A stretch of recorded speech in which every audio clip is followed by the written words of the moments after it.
Minunea mare este a unirii dintre voi, pe care Dumnezeu o binecuvintează și în câteva rugăciuni pe care le-am citit, se spune așa că ceea ce a unit Dumnezeu, omul să nu despartă.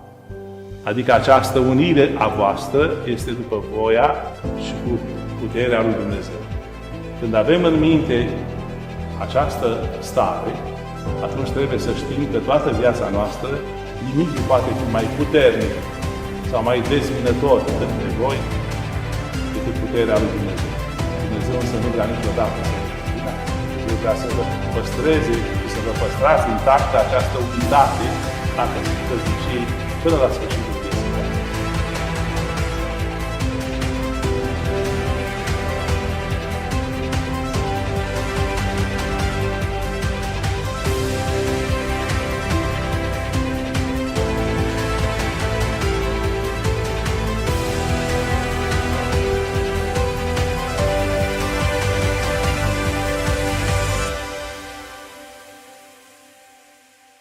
Sunt multe aspecte care se prefigurează în taina nunții. Ați văzut că m-am așezat inelele în deget. Am așezat cununile pe cap și unuia și altuia.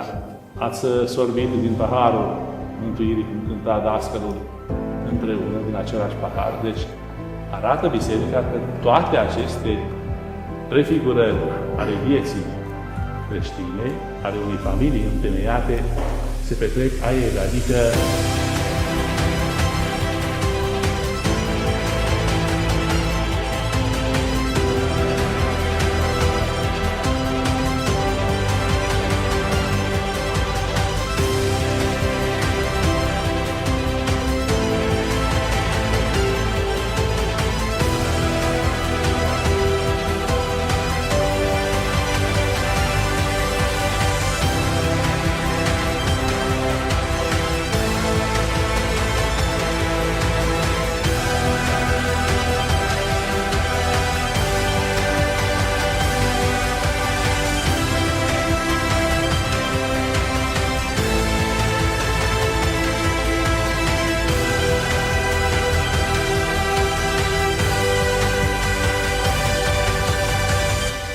voi sunteți împărați, și unul și celălalt.